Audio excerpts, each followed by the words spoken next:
जय भारत, जय बिहार, जय Shri Hari. So hi guys, WhatsApp, Facebook, Instagram, YouTube, Twitter, all of them, स्वागत है आप सबका हमारे वीडियो में। तो कैसे हैं आप लोग? उम्मीद करते हैं आप लोग गर्दा उड़ा रहे होंगे और आज हम भी गर्दा उड़ाएंगे। दोस्तों, गर्दा उड़ाने के लिए हम लोग लेकर आ गए हैं संख्याओं की खोज। एकदम बेसिक से चालू कर रहे हैं, तो आप लोग ध्यान से पढ़िए, ठीक है।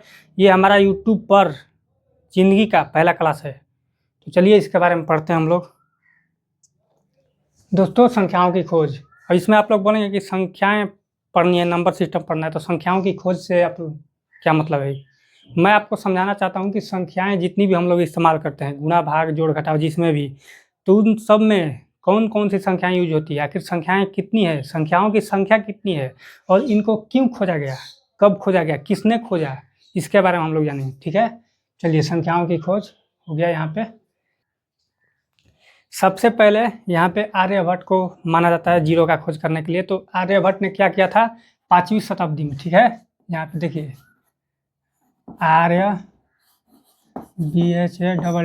आर्यभट्ट ने 5वीं शताब्दी में, ठीक है, 5वीं शताब्दी में क्या किया था, जीरो को खोजा था, ठीक है। जीरो को खोजा था और उससे रिलेटेड प्लेस वैल्यू का मान निकालना बताया था, ठीक है। इसका उपयोग करना सिखाया था। अब यहाँ पे देखिए 5वीं शताब्दी में आर्यभट्ट ने खोजा था, ठीक है। अब यहाँ पे आइए, ये 7वीं शताब्दी में कौन आया था, देखिए बताते हैं हम आपको। 7वीं शताब्दी में कौन आया था भाई, कौन आया था? ब्रह्मगुप्त, ठीक है। आप लोग नाम याद रखिएगा,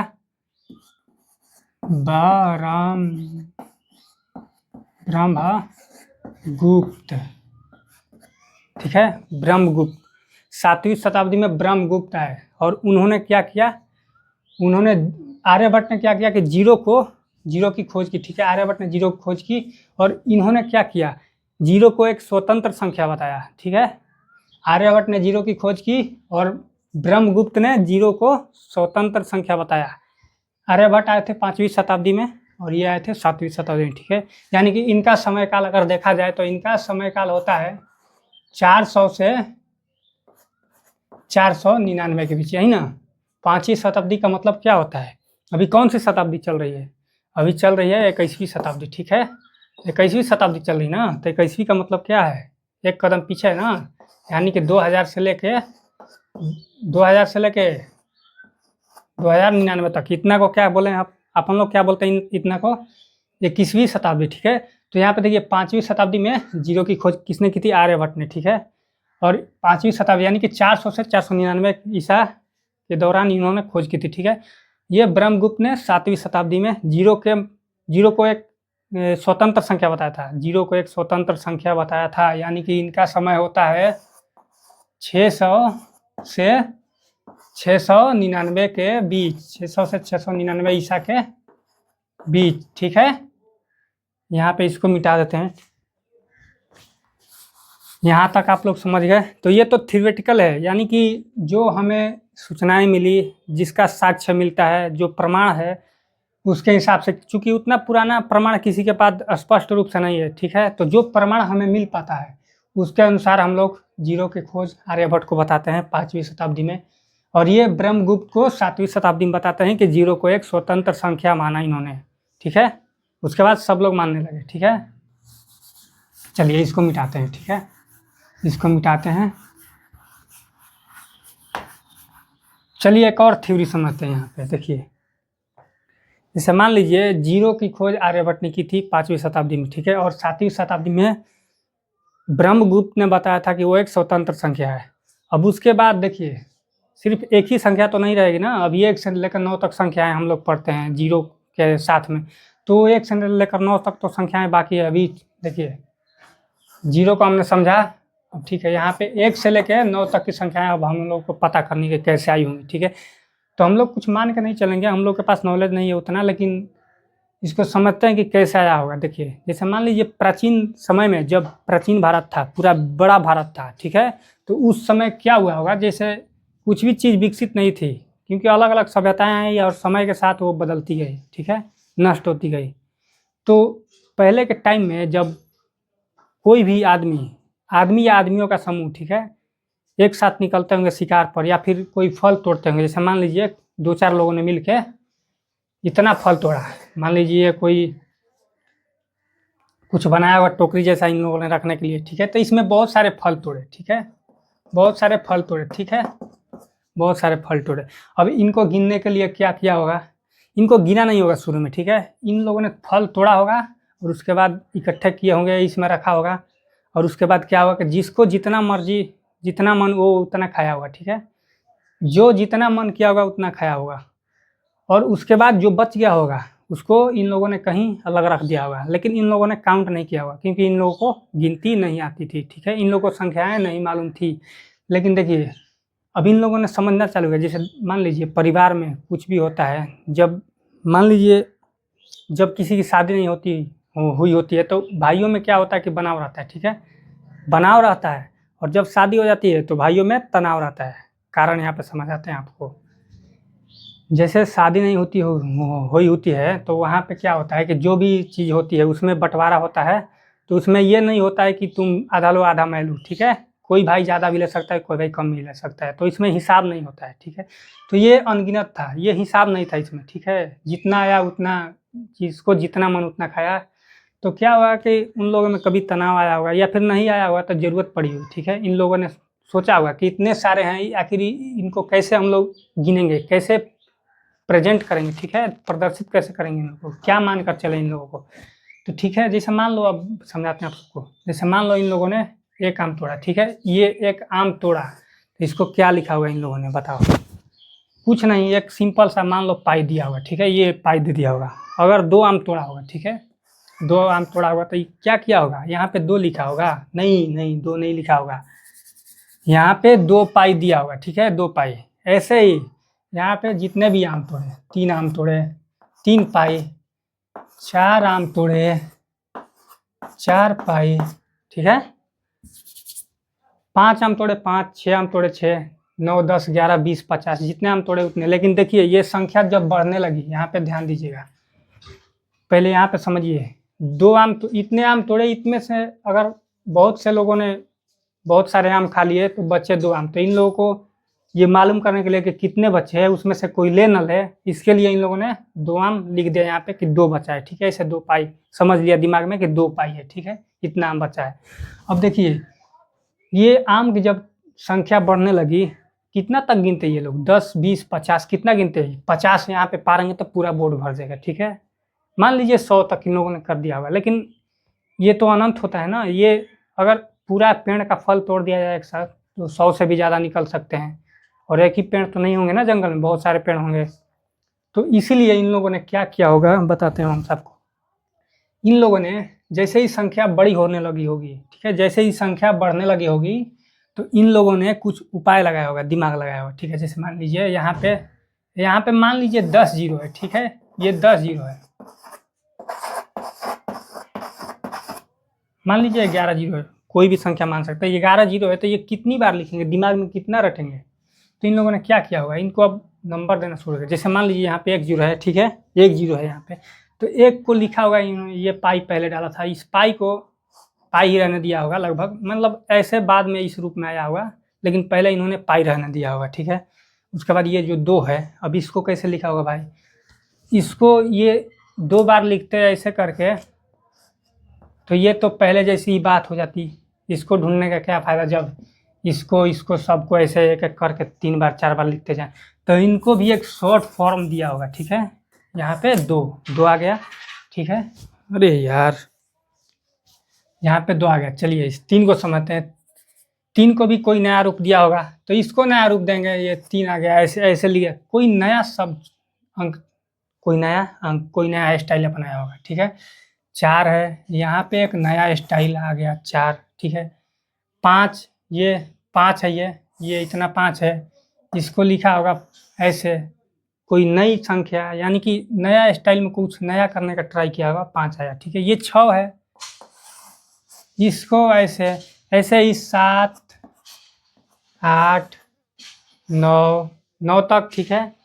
अब आपको समझाते हैं यहाँ पे 10 कैसे आया, ठीक है, 10 कैसे आया समझाते हूँ आप। जैसे यहाँ पे हम लोगों ने शुरू में समझा क्या, इतने सारे आम हैं, इतने सारे आम में से सारे आम खा गए लगभग, बचा 1, तो इसको 1 को ऐसे लिख दिया, ठीक है, 1 को लिखा। लेकिन अगर ये सारे आम खा जाते, ठीक है, सारे आम खा जाते तो क्या बचता, कुछ नहीं बचता ना। तो उन लोगों ने क्या किया होगा, जैसे हम लोग किसी चीज़ को चिढ़ाते हैं तो बोलते हैं, जैसे मान लो किसी का ही हक खा जाते हैं, हिस्सा खा जाते हैं, जैसे जल्दबाजी में दोस्तों में पार्टी वार्टी होती है तो एक दोस्त पीछे रह जाता है तो उसका भी चट कर जाते हैं। जब वो आता है तो पूछता है कि भाई मेरा हिस्सा कहाँ है, क्या है मेरा, कहाँ बचा मेरा, तो उसको बता देते हैं कि भाई कुछ नहीं बचा, ऐसे ठेंगा दिखा देते हैं, ठीक है।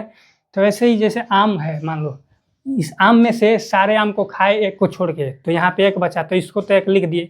अगर ये सारे आम को एक साथ खा जाते हैं यानी कि कुछ भी नहीं छोड़ते तो क्या बचता है। तो इन लोगों ने ऐसे ही बोल दिया हुआ कि भाई ये लो ये सस्ता आम यानी कि नकली आम बचा, कुछ नहीं बचा। जमीन पे ऐसे बना दिया कि ये देखो तुम्हारा आम ये रहा, ठीक है, समझ गए यहाँ तक। तो ये रहा, यानी कि समझ जाओ। अब इसको आगे चल के जीरो का रूप दे दिया हो, यानी कि कुछ नहीं बचा, यानी कि एक सादा बचा, जमीन पे पाई पार दिया वहीं बन गया, ठीक है।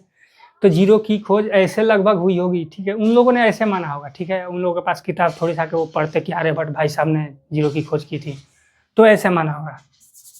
चलिए, तो यहाँ पे 1 से लेके 9 तक देखिए, मैं लाइन से लिख देता हूँ आप सबको। 1 2 3 4 5 6 7 8 9, ठीक है, 9 तक हो गया। अब देखिए 9 के बाद ये लोग चाहते तो कुछ भी लिख देते आगे की संख्या, ऐसे ऐसे करके, ऐसे ऐसे कुछ भी कर देते, लेकिन इन लोगों ने दिमाग लगाया। इन लोगों को ऐसा प्रतीत हुआ, जैसे मान लो पहले शुरू में किया था कि 1 जीरो है तो 1 पाई, 2 जीरो है तो 2 पाई, बल्कि 1 अंडा है तो 1 पाई, 2 अंडा है तो 2 पाई। तो ऐसे करते तो ये बहुत आगे तक जाता और इन लोगों को सबके लिए अलग अलग संख्याएं लिखनी पड़ती, ठीक है, जो कि रटने में मुश्किल होती, जैसे वो रटने में मुश्किल थी। तो इन लोगों ने दिमाग लगाया, सिर्फ इतना ही नंबर को ढूंढा, और शुरू में जो वो तो था ही, अगर कुछ नहीं बचा तो जीरो, ठीक है। तो इन लोगों ने इतना नंबर का दिमाग लगाया, उसके बाद जुगाड़ भिड़ाना शुरू किया, ठीक है। अब इस 1 को यहाँ लाया, ठीक है।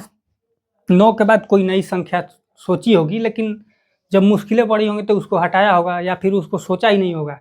तो 9 के बाद क्या आया होगा, डायरेक्ट 1 आया होगा, फिर से एक आया होगा। तो यहाँ पे 1 है तो आगे गिनने के लिए ये काफ़ी नहीं है, क्योंकि इसके बाद तो ये दोबारा आ गया है। तो इस पर दिमाग लगाया होगा और इन संख्याओं को साथ में लिखना शुरू किया होगा, ठीक है। तो 1 के साथ पहला संख्या लिया होगा 0, ठीक है, 0 लिया होगा। ये लोग शायद 1 भी लिए होंगे, जैसे 9 के बाद डायरेक्ट 11 12 13, लेकिन फिर उन्होंने सोचा होगा कि भाई 0 का आखिर इस्तेमाल कहाँ करें, 0 सिर्फ इसलिए थोड़ी है कि कुछ नहीं बचेगा तो 0 लगा देंगे, इसको कहीं और भी इस्तेमाल करने के लिए सोचा होगा इन लोगों ने। तो यहाँ पे 1 के साथ 0 लगाया, उसके बाद 1 लगाया होगा, ठीक है। तो यहाँ पे 1 के साथ फिर से 1, अब 1 के साथ 2, बारी बारी से 9 तक संख्याएं लिखी, 1 के साथ 3, 1 के साथ 4, ठीक है, देखिए दिख रहा है, 1 के साथ 5, 1 के साथ 6, 1 के साथ 7, 1 के साथ 8, 1 के साथ 9। अब यहाँ पे 9 तक आ गए, 1 के साथ 9। अब इसके बाद क्या किए, पहली संख्या उठाए थे यहाँ से ना, जैसे 0 से लेकर 9 तक लिखे, उसके बाद क्या हुआ, जब दोहराना शुरू किए तो एक संख्या को उठाए, 1 से लेकर यहाँ तक लास्ट 0 से 9 तक, यहाँ पर 0 से 9 तक एक साथ लिखे चिपका कर। अब उसके बाद क्या हुआ कि 1 के बाद अब दूसरी संख्या को उठाए, ठीक है, दूसरी संख्या को उठाए, यानी कि दूसरी, अब इसके बाद 0 लगाए, ठीक है, 0, फिर से 0, 0 का खेल 1 2 3 4, फिर से वहीं दोहराना शुरू किया, 1 2 3 4 5 6 7 8 29, ठीक है, यहाँ तक 29 आया, ठीक है। नंबर्स को इनके लिए गिनती करना, काउंट करना है बहुत इजी हो गया था, ठीक है। फिर भी इन लोगों को परेशानियाँ आ सकती थी, ठीक है, यहाँ तक समझिए। अब इसके बाद क्या हुआ, पहली बार हम लोगों ने 0 से लेकर 9 तक किया, उसके बाद इस 1 को उठाया और बाकी सबको एक एक बार इसके साथ चिपकाते गए, ठीक है। इसके बाद 2 को उठाया, एक एक साथ चिपकाते गए। तो ऐसे ही 3 को उठाएंगे, सबको एक साथ चिपकाएंगे, 4 को उठाएंगे चिपकाएंगे, 5 को, 6 को, 7 को, 8 को, 9 को, 9 तक चिपकाएंगे, ठीक है। 99 का मैं सबसे लास्ट वाला लिख देता हूँ आप सबको, जैसे मान लीजिए 9 के साथ पहला 0 आया, 9 के साथ 0 आ गया, 9 के साथ 1 आया, 9 के साथ 2 आया, 9 के साथ 3 आया, 9 के साथ 4 आ गया, ठीक है, 9 के साथ 4 आया, 9 के साथ 5 आया, 9 के साथ 6 आया, 9 के साथ 7, 9 के साथ 8, 9 के साथ 9, यहाँ तक आया। ठीक है, अब यहाँ के बाद समझते हैं। ठीक है, इन संख्याओं का क्रम देखिए कितना है, ये एक अंक में, सिर्फ एक अंक में, यहाँ तक जो यहाँ तक की संख्याएं हैं, यहाँ तक की संख्याएं हैं जो वो सिर्फ एक अंकों में हैं, यहाँ पे डबल अंक नहीं है। ठीक है, यानी कि 1 डिजिट एक अंक में है। अब यहाँ से जो संख्याएं शुरू हो गई, ये 2-2 अंक की संख्या है, ये 2-2 अंक की संख्या है, ये 2-2 अंक की संख्या है। कहाँ तक है? 99 तक। ठीक है, ये 2-2 अंक की संख्या है 99 तक, यानी कि 0 से लेकर 9 तक एक अंक की संख्या है, 10 से लेकर 99 तक 2 अंकों की संख्या हो गई। अब इसके बाद क्या हुआ, ये सारे अंक तो समाप्त हो गए, 2-2 अंक तक रचना हो गई, सारे अंक समाप्त हो गए। अब इसके बाद कुछ नहीं, सिंपल सा लॉजिक, जैसे इस 9 को एक बार पकड़ते हैं। ठीक है, जैसे ये 9 है, ठीक है, ये 9 है ना, जो पहली बार जब 9 था तो क्या किए थे, 9 संख्याएं समाप्त हो गई थी, उसके बाद 1 ला के 0 बिठाए थे, 1 लाए थे, तो ये 9 के बाद क्या आएगा, 9 के बाद फिर से हम लोग 1 लेंगे, शुरुआत में 1 लेंगे। ठीक है, इस एक 9 के लिए सिर्फ 1 लेंगे। 9 के बाद क्या आया था, 1 आया था, उसके बाद एक और 0 की सूरत फिर से हुई थी ना, अब लास्ट वाली संख्याएं फिर से चलने लगी। ठीक है, अब ये आ गया, ये 9 के लिए 10 आया। ठीक है, अब दूसरे 9 के लिए क्या आएगा भाई, 9 के लिए 1 ला के उस पर 0 बैठाए थे ना, तो इस 9 के लिए भी एक 0 लाएंगे। ठीक है, ये हो गया कितना, 100 हो गया। ठीक है, ये 100 हो गया। अब 100 के बाद आगे ध्यान से सुनिएगा, अब 100 के बाद क्या हुआ, ये 10 को अलग से, यहाँ पे अब 1 नहीं आया, पहले यहीं पे आके आया था 2 अंक के बाद, अब यहाँ पे 3 अंक के बाद 1 आना चालू हो गया। ठीक है, तो तीसरे अंक पे तीसरे स्थान पे 1 आया। ठीक है, इसी तरह 102 आया, 103 आया, 104 आया। ठीक है, तो ऐसे करके कितना तक गया, 3 अंकों की संख्या लास्ट तक कितनी गई, 999 तक। ठीक है, यहाँ पे फिर से 999 तक गई। ठीक है, 999 तक। अब इसके बाद 999 के बाद ये वाला तो यहाँ पे 1 आएगा, 9 के बाद 1 आएगा, यहाँ पे 99 का पहले क्या था, 0 था, 0 लाए थे हम लोग, क्योंकि 9 के लिए 10 आया था। अब ये एक 9 के लिए 10 आ गया, देखिए उग नहीं रहा है, एक 9 के लिए 10 आया, दूसरे 9 के लिए 1 0, फिर तीसरे 9 के लिए 1 0, अब कितना हो गया, ये 1000 हो गया ना। चलिए, अब इसके बाद क्या आया, अब तीसरे अंक पे, इसमें तीसरे अंक पे था, अब इसमें चौथे अंक पे आएगा। देखिए ये 1 2 3, अब इसमें चौथे अंक पे आएगा। ठीक है, 1 2 3 चौथे अंक पे, ऐसे करके 1 2 3 ऐसे करके आगे की संख्याएं बनती गई। तो ऐसे कुछ खेला हुआ होगा, हम लोग कंप्लीट आप लोगों को नहीं बता पाएंगे, तो प्लीज़ मुझे माफ़ करना, जितना मैं समझा पा रहा उतना आप लोग, हो सकता है आप लोगों के समझ में आ जाए। तो कुछ इस तरह से संख्याओं का खेला हुआ होगा। बाकी तो आर्यभट्ट साहब ने खोजा था अपने, और वो क्या थे, उनका नाम मैं भूल जाता हूँ यार, ब्रह्मगुप्त, हाँ ब्रह्मगुप्त ने। आर्यभट्ट साहब ने 0 की खोज कब की थी, मैंने शुरू में बताया था, आप लोग बताइए। आर्यभट्ट साहब ने 0 की खोज की थी 5वीं शताब्दी में। ठीक है, उन लोगों ने 0 की खोज की थी, 2 लोगों ने, पहले थे आर्यभट्ट जिन्होंने 5वीं शताब्दी में 0 की खोज की, और दूसरे थे ब्रह्मगुप्त, उन्होंने 7वीं शताब्दी में 0 को बताया कि ये एक स्वतंत्र संख्या है। ठीक है, कन्फर्म। और 1 से लेकर 9 तक की संख्याओं का विस्तार प्राचीन भारत में हुआ, यानी कि भारत बहुत समय पहले, जब भारत बड़ा हुआ करता था, जब आर्यवर्त अखंड भारत था, उससे पहले आर्यवर्त, उससे पहले जम्बू द्वीप, तो शायद उस समय में ये विकास हुआ होगा, नंबर्स का विकास। लेकिन 0 को बाद में ढूंढा गया होगा मेरे ख्याल से, क्योंकि इन लोगों ने बाद में ढूंढा। हमारे वैदिक प्रणाली में तो ये संख्याएं बहुत पहले से हैं, धर्म ग्रंथों में, संस्कृत शास्त्रों में, वेद पुराणों में सबसे पहले हमारी संख्याएं हैं, क्योंकि हमारे पास ज्ञान पहले से था। अब इन लोगों ने ढूंढना शुरू किया, पता नहीं कैसे, सब क्रेडिट अपने लेके बैठ गए, तो वो लोग उनका विषय है, बाकी दुनिया उनको सलाम करती है भाई, कोई बात नहीं, करने दो भाई। अभी भी ज्ञान हमारे संस्कृत में, हमारे व्याकरण में, हमारे धर्म ग्रंथों में, वेद पुराणों में छिपा हुआ है। चाहे वो चिकित्सा ले लो, डॉक्टरी के लिए कुछ भी हो, आप लोग शिल्प कला ले लीजिए, या फिर आप लोग म्यूजिक ले लीजिए, संगीत लीजिए, कुछ भी लीजिए, आप लोग सब कुछ है उसमें, भाषाओं का ज्ञान। संस्कृत सबसे पुरानी भाषा, सबसे प्राचीन भाषा है, सारी ग्रंथ की रचना उसमें ही हुई थी। चलिए इतना समझ गए हम लोग। अब आगे की क्लास में हम लोग इनका प्रयोग सीखेंगे, जैसे इकाई दाई सैकड़ा ये सब होता है ना, डाटा आंकड़ा। तो आगे की क्लास में हम लोग समझेंगे कि जो भारतीय डाटा है, भारतीय आंकड़ा कैसे निकालते हैं, कैसे उसको पढ़ते हैं, काउंट करते हैं। उसके बाद अंतर्राष्ट्रीय पढ़ेंगे यानी कि ग्लोबल। उसके बाद पढ़ेंगे हम लोग वैदिक प्रणाली, यानी कि जो हमारी पहले प्राचीन थी, पहले जो गुम हो गई, अभी तक उसका साक्ष्य कंप्लीट नहीं है, लेकिन बहुत सारी संख्याएं हैं जिनको बताना आवश्यक है। तो 3 तरह की प्रणालियाँ पढ़ेंगे, Indian number system, global number system and वैदिक नंबर सिस्टम। ठीक है।